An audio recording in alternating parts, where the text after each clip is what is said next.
Commander adjusted her crystalline headset as she reviewed the latest intelligence reports aboard the Galactic Council's flagship, Eternal Vigilance.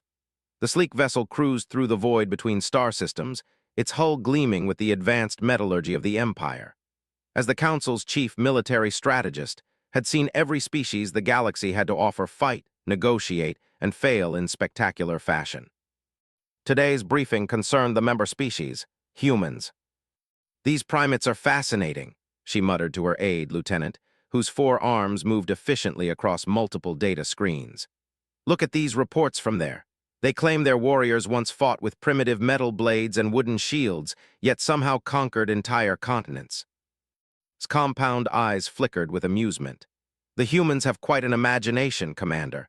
Their entertainment media is filled with stories of individual warriors defeating armies. Pure fantasy, of course." Leaned back in her command chair, her scaled skin shimmering under the ship's soft lighting. At 7 feet tall with natural armor plating and enhanced reflexes, she represented the pinnacle of evolution. Her species had conquered 47 worlds through superior technology and tactical brilliance. The idea that soft, weak humans could be formidable warriors seemed laughable.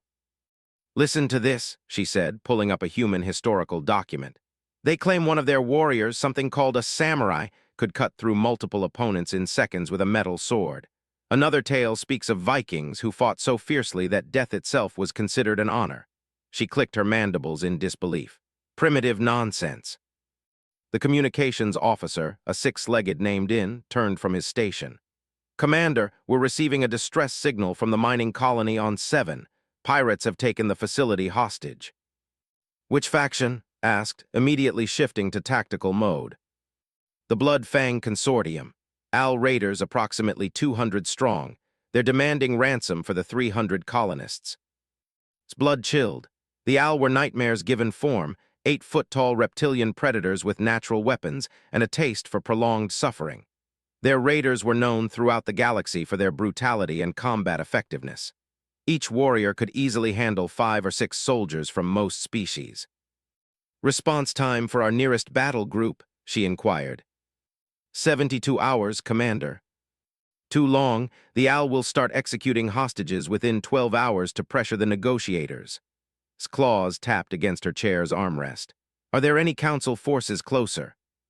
In hesitated. "There is one possibility. A human transport vessel, Iron Phoenix, is currently 6 hours out from 7. They responded to our general alert." "A transport? What's their combat capability?" "Minimal ship-to-ship weapons. However, they claim to have a security team aboard." Almost laughed. "How many in this security team?" 100, 200 seasoned warriors." "According to their manifest, 12 humans, Commander." This time did laugh, a harsh, chittering sound.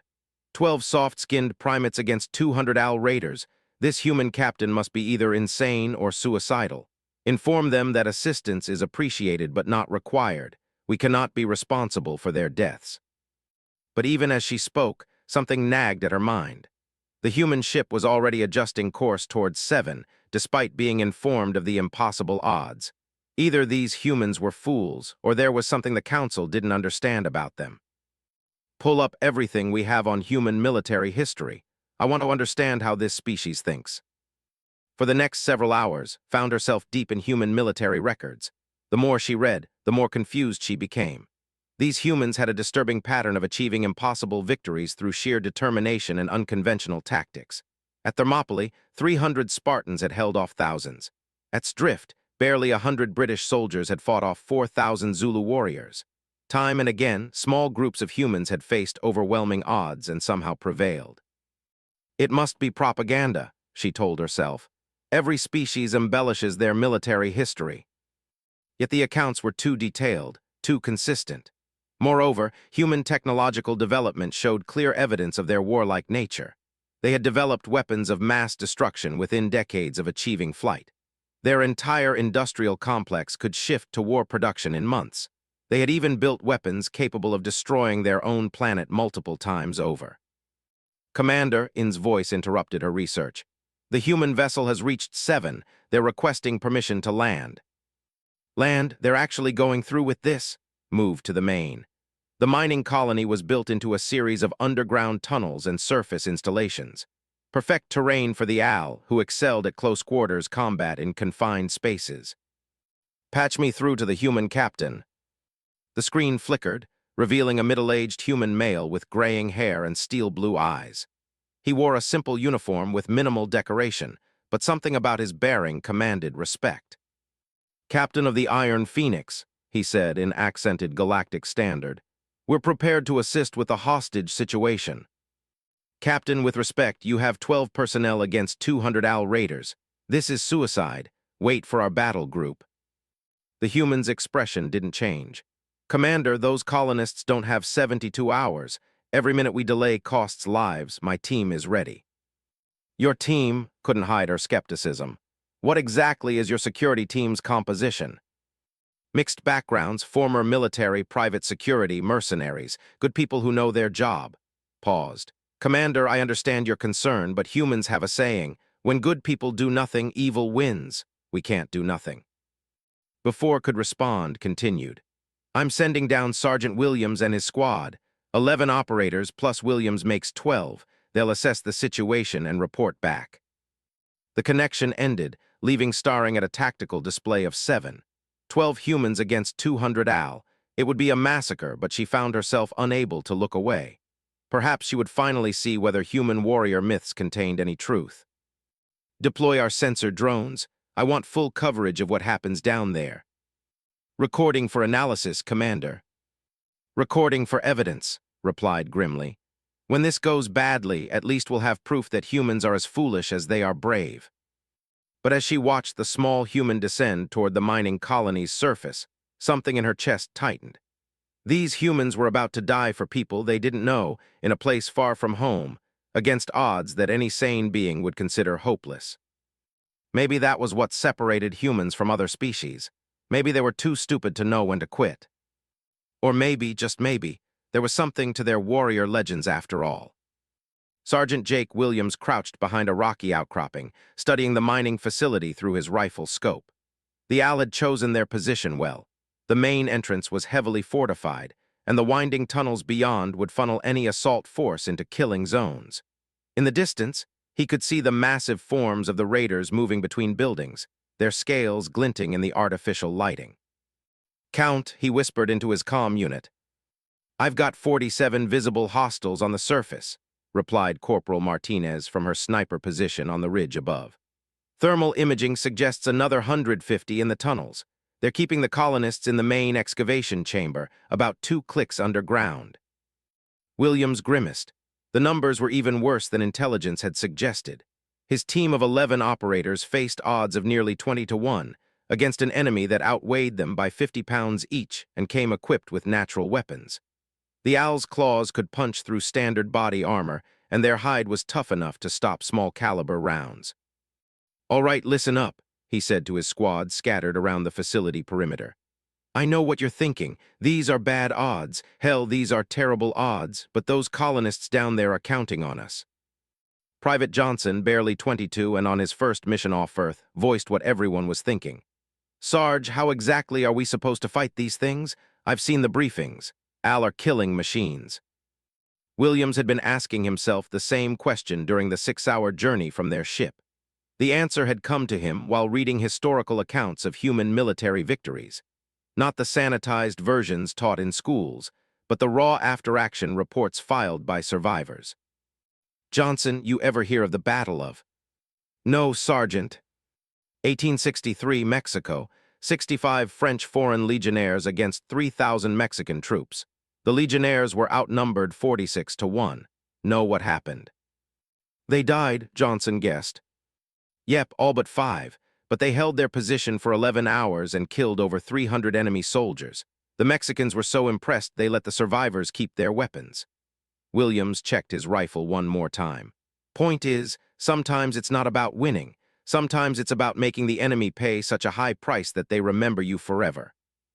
"That's not very encouraging, Sarge," muttered Specialist Torres from his position near the main entrance. "Here's the encouraging part," Williams continued. "We're not planning to die here. We're going to use what makes us human: adaptability, creativity, and pure stubborn refusal to quit." He activated his tactical display, highlighting key points around the facility. The owl think like predators. They expect their prey to run or hide. They don't expect prey to hunt them back. Martinez, you're our ace in the hole. Stay hidden and take precision shots. Make them afraid to show themselves.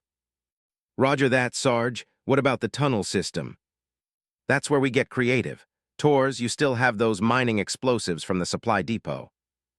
About 20 pounds of high-grade blasting compound, yes, sir.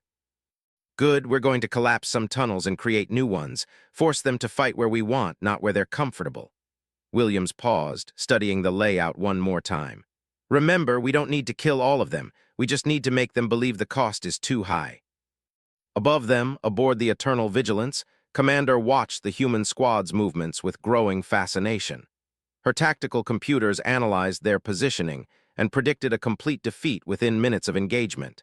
Yet something about their behavior didn't match the expected patterns. They're not taking defensive positions, observed. They're actually moving closer to the facility. Closer leaned forward. That makes no tactical sense. They should be establishing a perimeter and calling for support. But as she watched, the humans began implementing a strategy unlike anything in the Galactic Council's military databases. Instead of massing their forces or seeking cover, they were splitting into smaller units and moving to seemingly random positions around the complex. The first shot came from Martinez's position. The high-velocity round struck a AL sentry in the head, dropping the 8-foot alien instantly. Before his companions could react, Martinez had shifted position and fired again, eliminating a second guard. Sniper, roared the AL commander in the facility. His name was a veteran raider with over 100 successful operations behind him. Find and kill. But Martinez was already gone, having moved to a completely different location before the echoes of her second shot faded. When the AL rushed her previous position, they found nothing but empty rock. Phase 1 complete, Williams reported as he watched a dozen AL emerge from the tunnels to hunt for the sniper. Now we get their attention. Johnson and Tors had rigged the facility's power generator with explosives. When the charges detonated, the entire complex plunged into darkness. Emergency lighting kicked in seconds later, but the damage was done. The owl's night vision had been compromised, while the humans switched to infrared imaging. What is this? Snarled. 12 softskins think to challenge the Blood Fang Consortium. His lieutenant, a veteran named, studied the tactical display. Commander, they eliminated our sentries and disabled our primary power. These are not ordinary prey. They are humans. His claws scraped against the metal walls. Weak mammals from a backwater world. Send 50 warriors to crush them. But when the AL assault force emerged from the tunnels, they found themselves facing an unexpected horror. The humans had rigged the entrance with improvised explosive devices. The first 10 raiders through the door were shredded by ball bearings and metal fragments. The survivors found themselves pinned down by precisely aimed fire from positions that shifted constantly. Williams had studied AL psychology during the journey. They were pack hunters who relied on overwhelming force and intimidation. They expected their enemies to break and run when faced with superior numbers and physical power. What they weren't prepared for was an enemy that refused to acknowledge defeat. Tors, collapse Tunnel 7. Drive them toward Section 3. Roger, Sarge, charges set. The explosion sent tremors through the entire facility. When the dust settled, the AL found their primary escape route blocked. Worse, the humans had somehow anticipated their movement and were waiting with prepared positions. This is impossible, raged as reports flooded in. How do they know where we will be? The answer was both simple and profound. Humans had been hunting each other for thousands of years. They understood warfare not just as violence, but as psychology, logistics, and adaptation. Where the AL relied on physical superiority, humans had learned to turn environment, timing, and enemy expectations into weapons. Aboard the Eternal Vigilance, watched in stunned silence as 12 humans systematically dismantled a force 20 times their size. Her tactical computer kept adjusting its predictions, but each new calculation seemed more impossible than the last. How are they doing this? Whispered. I don't know, admitted. According to every model we have, they should be dead already. But they weren't dead, they were winning. Williams checked his ammunition count and grimaced. They were using supplies faster than anticipated, but the plan was working. The Al were rattled, their formations broken, their confidence shattered. Now came the hardest part. Martinez, how many hostiles still mobile? I count about 60 on the surface, maybe 100 in the tunnels. But Sarge, they're regrouping.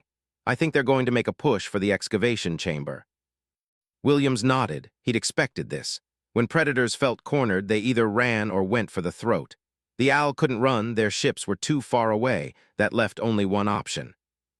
All units fall back to defensive positions around the main shaft. They're going to try to execute the hostages and force our hand. What's the play, Sarge? Johnson asked, his voice tight with exhaustion. Williams looked up at the stars, knowing that somewhere above them, alien commanders were watching, judging, learning about humanity. What they decided here would shape how the galaxy saw his species for generations to come. We go underground, he said simply, and we show these raiders what humans do to people who threaten the innocent.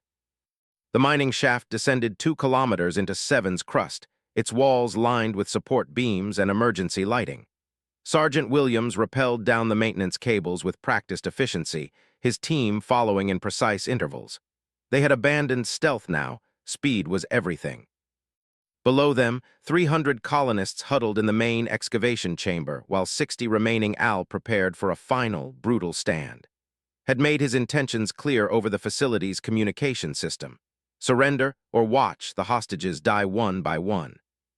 Thermal signatures show the hostages clustered in the northeast corner, Martinez reported through her scope as she covered the shaft entrance. Al are using them as human shields. Wait, did I just say human shields? Focus, Martinez, Williams replied, though he caught the irony too. Johnson, Torres, you're with me on the main assault. Rest of the team, secure our exit routes and watch for flankers. As they descended, Williams thought about the messages flooding in from Galactic Council ships. Offers of assistance, demands for status reports, warnings about Al tactics. But one transmission stood out, a personal message from Commander herself. Sergeant Williams, this is Commander. My analysis shows your current approach has a 0% survival probability. The Al excel at close quarters combat in confined spaces. Please reconsider your strategy. Williams had responded simply, Commander, humans have been beating impossible odds since we figured out how to sharpen sticks. We'll be fine. Now, suspended in darkness 2 kilometers underground, he wondered if his confidence had been misplaced. The Al were waiting below, and they knew the humans were coming. Every tactical advantage his team had enjoyed on the surface was gone. But that was okay. Humans had never needed advantages to fight. They reached the main level to find the tunnels eerily quiet. Emergency lighting cast long shadows between mining equipment and ore carts. The air smelled of rock dust, ozone from damaged electronics, and something else, the musky scent of Al combat pheromones. They're scared, Torres whispered, recognizing the smell from his briefing materials. Good, Williams replied. Scared enemies make mistakes. They moved through the tunnels in combat formation, each step calculated to minimize noise and exposure. The facility's layout worked against them, narrow passages with multiple intersections, perfect for ambushes. But Williams had studied the mining surveys during their descent. He knew something the Al didn't. Torres, where's the main support beam for this section? Torres consulted his downloaded schematics. About 50 meters ahead, junction of tunnels 4 and 7. Why? Because sometimes the best way through a maze is to tear down the walls. They reached the junction to find it heavily defended. 8 Al warriors had fortified the position with mining equipment and debris. Their scales gleamed wetly in the emergency lighting, and their claws scraped against metal as they shifted position. How exactly do we get past that? Johnson asked. Williams smiled grimly. We don't go past, we go through. He activated a device that Torres had assembled during their descent, a shaped charge designed to cut through the support beam cleanly. When the beam failed, this entire section of tunnel would collapse, sealing the Al off from the hostages and creating a new route through the rubble. That's insane, Johnson protested.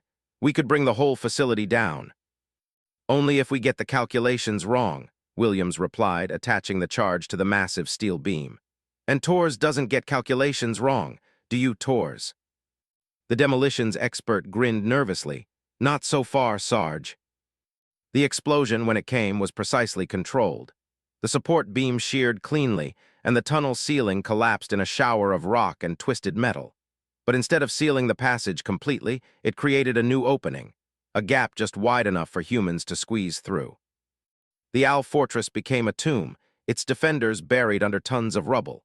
Williams and his team climbed through the gap to find themselves in the main excavation chamber, behind enemy lines. 300 colonists from a dozen species huddled together in the chamber's northeast corner. They were scientists, engineers, and miners, civilians who had never expected to become hostages in a cosmic war. Many were injured, all were terrified, but they were alive. Guarding them were the remaining 40 Al, including himself. The raider commander was a massive specimen, nearly 9 feet tall with battle scars covering his armored hide.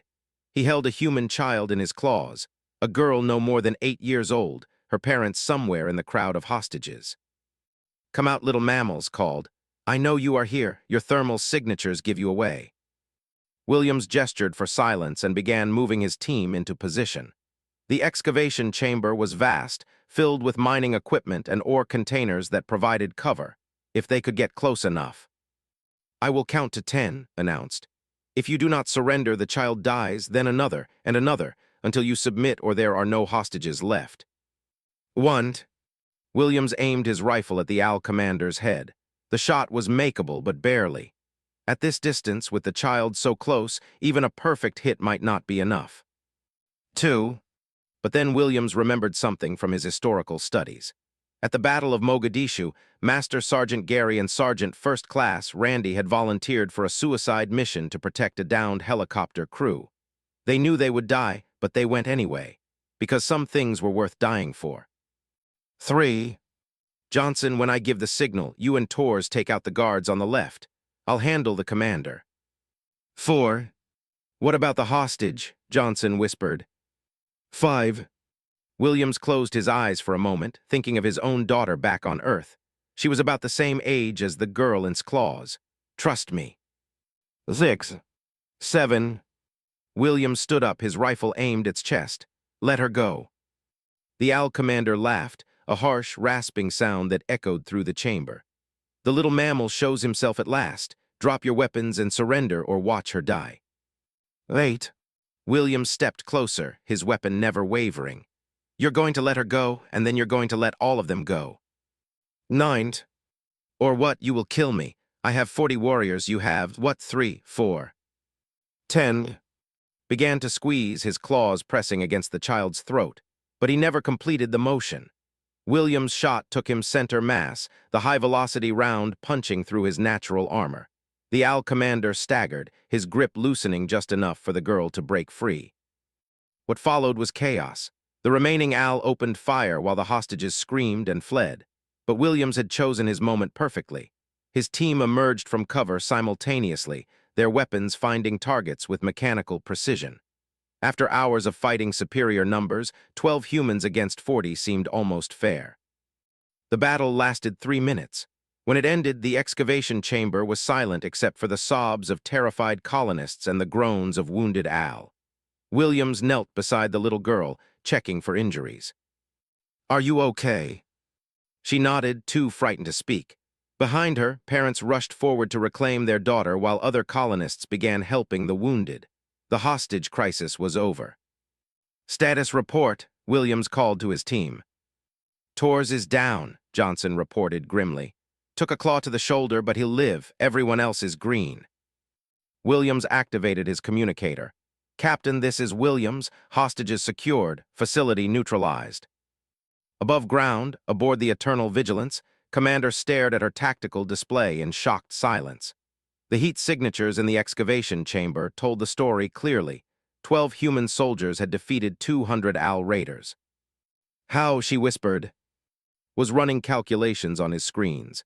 Commander, I've analyzed their entire operation. They used precision, improvisation, and something else, something I cannot quantify. Knew what he meant. She had watched humans do the impossible, not through superior technology or overwhelming force, but through sheer determination to protect others.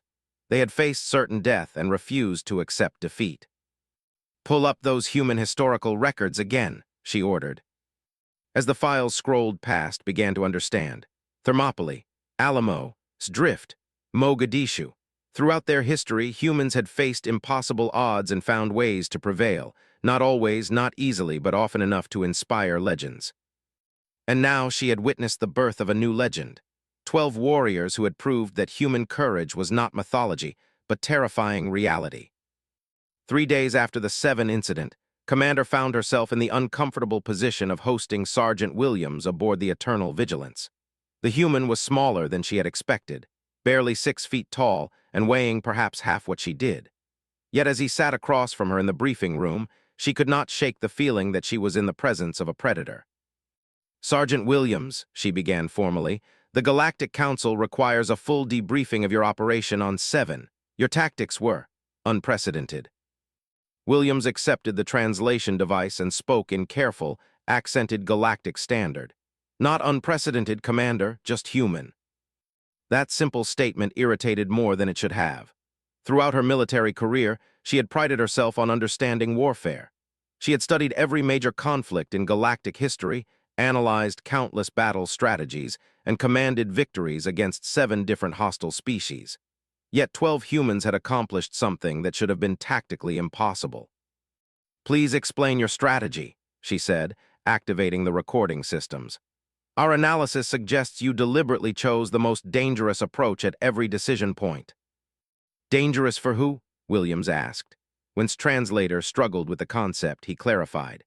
Commander, you're thinking about this wrong. You see us as the smaller force facing overwhelming odds. We saw ourselves as predators hunting prey. Prey's mandibles clicked in disbelief. The Al are apex predators on dozens of worlds. Their warrior culture spans. Their warrior culture, Williams repeated slowly. That was their weakness. They fought like warriors, honor, strength, direct confrontation. We fought like soldiers, mission first, survival second, victory at any cost. He gestured to the tactical display between them, calling up footage from the operation. Watch here when they tried to overwhelm our perimeter. They came straight at us, relying on superior numbers and physical power, exactly what we expected. Studied the footage with new eyes. The Al assault was textbook predator behavior, aggressive, direct, designed to intimidate prey into submission. But the humans had not behaved like prey. They had set traps, used the environment as a weapon, and systematically eliminated enemy advantages. But the final assault, she protested. You went underground with minimal support against 40 hostiles in their preferred environment. Any tactical computer would classify that as suicide. Williams smiled, an expression that somehow managed to be both friendly and unsettling. Commander, our tactical computers did classify it as suicide, but they also told us that conventional rescue attempts had a 0% success rate. The hostages would die, and probably us too. So you chose certain death over probable death. No, we chose certain action over certain failure. Williams leaned forward slightly. Commander, do you have children? The question caught off guard. Yes, 2 offspring in their juvenile phase. Then you understand. When someone threatens children, humans don't calculate odds. We calculate how fast we can eliminate the threat. The recording continued, showing the underground battle from multiple angles. Watched Williams take his impossible shot at while the child was used as a human shield. The precision required was staggering. A few centimeters difference would have killed the hostage. Were you confident you could make that shot? No, but I was confident I had to try. That statement crystallized something in his mind. The humans had not fought with certainty of victory, but with certainty of purpose. They had accepted death as a possibility while refusing to accept failure as an option. Sergeant, I have studied warfare for 40 standard years. I have commanded fleets and conquered planets. But I have never seen tactics like yours. Where did you learn to fight like this? Williams was quiet for a long moment, staring at the tactical display. Commander, humans have been at war for our entire recorded history. Not just with aliens, but with each other. We fought with sticks and stones, bronze and iron, gunpowder and nuclear weapons. We fought over land, resources, ideology, and sometimes just because we were bored. He called up historical footage from human conflicts, ancient battles, medieval sieges, modern warfare, and everything in between. We've learned every possible way to kill each other, and then we've learned how to do it better. When you've spent 10,000 years perfecting the art of warfare, you develop certain instincts. Felt a chill run through her crystalline spine. She was looking at footage of humans fighting other humans with a ferocity that made owl raiders look gentle. Massive battles where millions died, sieges that lasted years, conflicts that consumed entire continents. "This is your history," she whispered. "The highlights," Williams confirmed. "We didn't stop because we got tired of fighting. We stopped because we ran out of enemies on our own planet. The Galactic Council gave us new opportunities." Before could respond, her communications officer interrupted. "Commander, priority message from Council Central Command." The hologram that appeared was Admiral Hin, Supreme Commander of Council Forces and direct superior. The four-armed looked grim. "Commander, you are to proceed immediately to the Reach. We have a situation." "What kind of situation, Admiral?" "The Void Runners have escaped from the penal colony. 3,000 of the galaxy's worst criminals, armed with stolen military equipment and heading for the trade routes. They've already hit 2 civilian convoys." His blood went cold. The Void Runners were not ordinary pirates. They were psychopathic killers who took pleasure in prolonged torture and mass murder. Each member was a violent criminal from dozens of different species, united only by their love of causing suffering. "Current Council response?" she asked. "Battle Group 7 is en route, but they won't arrive for 96 hours. The Void Runners will reach the civilian shipping lanes in 12 hours. We're looking at thousands of potential casualties." Williams had been listening silently, but now he spoke up. "Admiral, the Iron Phoenix can reach the Reach in 8 hours. Hin's image turned toward the human.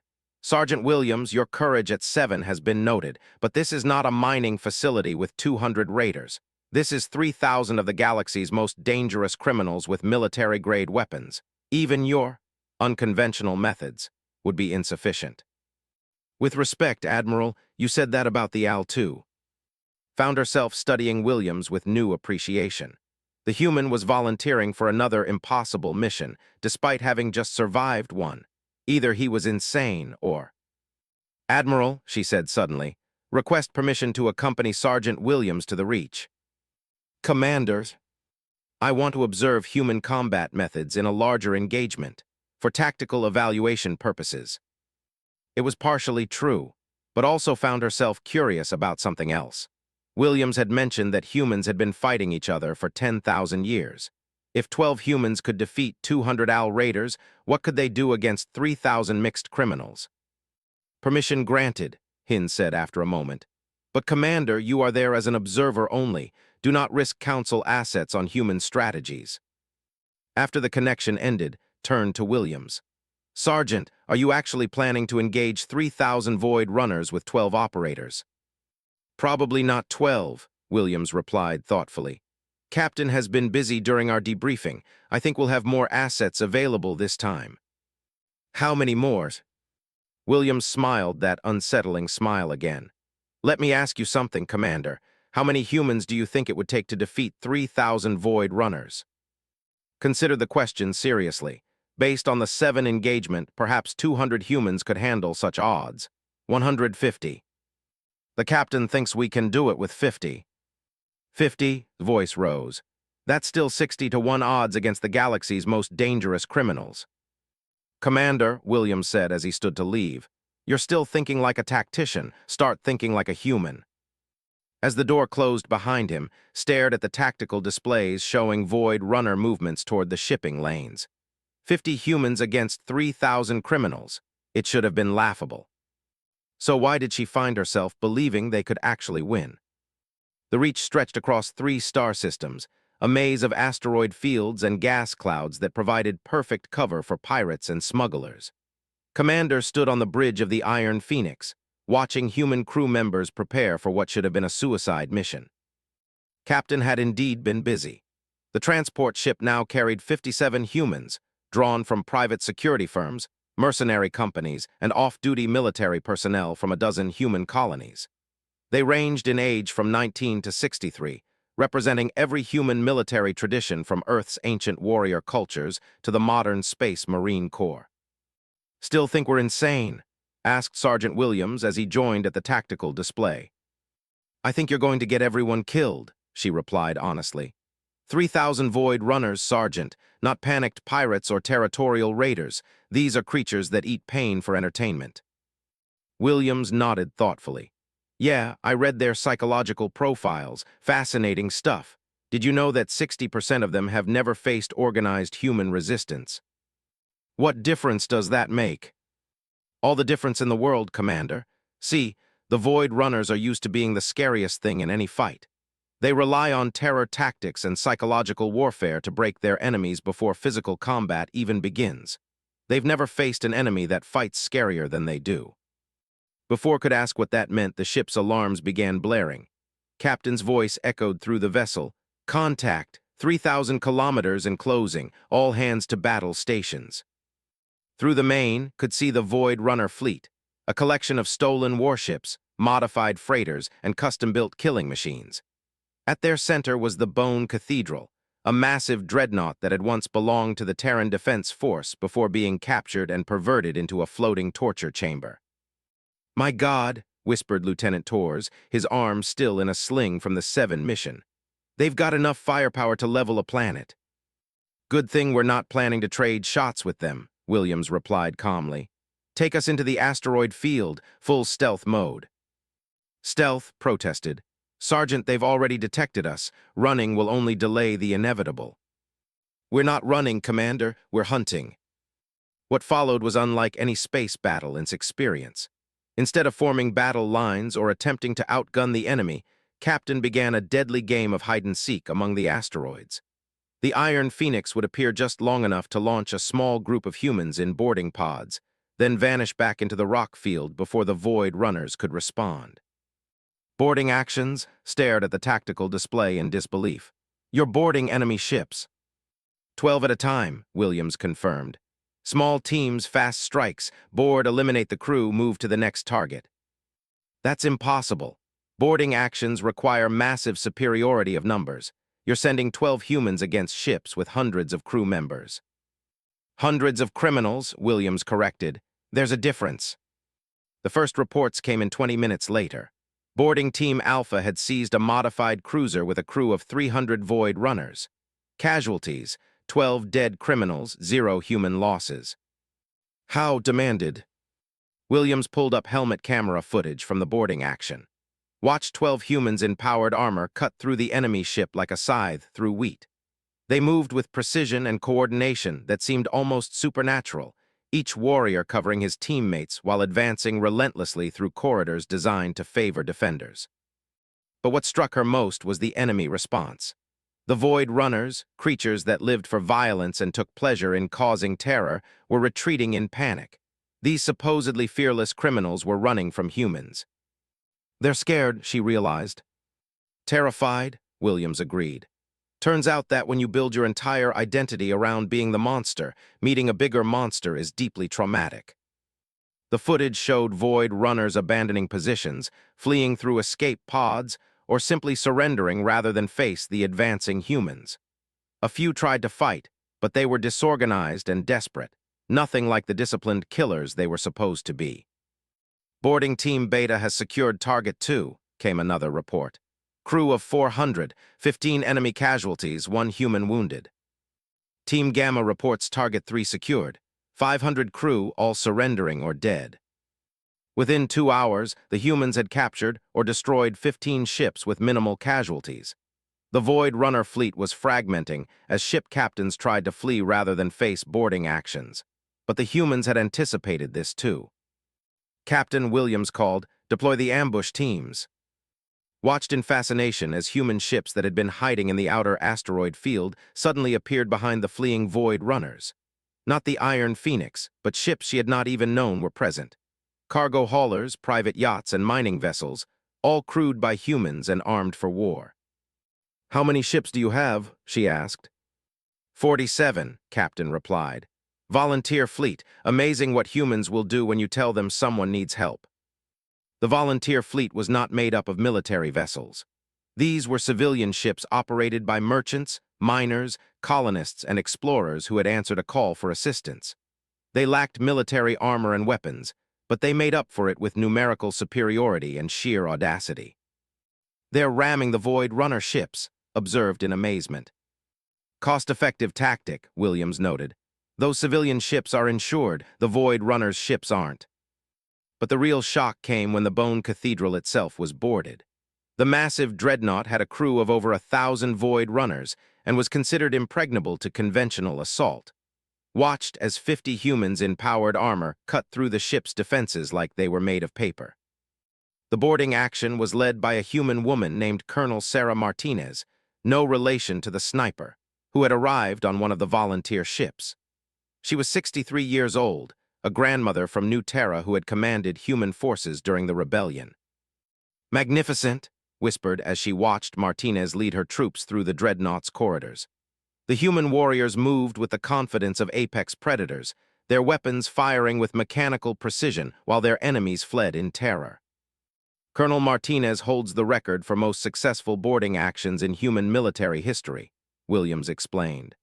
47 ships captured, 0 ships lost. When Earth Fleet asked her to come out of retirement for this operation, she didn't even hesitate. The battle for the Bone Cathedral lasted 3 hours. When it ended, the galaxy's most feared pirate vessel had become a human trophy. Of the 1,000 Void Runners aboard, 800 had surrendered and 200 were dead. Human casualties, 7 wounded, 0 killed. Final tally, Captain announced as the last Void Runner ship surrendered or fled. 43 enemy vessels captured or destroyed, 3,000 criminals killed, captured, or dispersed, civilian shipping lanes secured. Human casualties, Williams asked. 37 wounded, 3 seriously, no fatalities.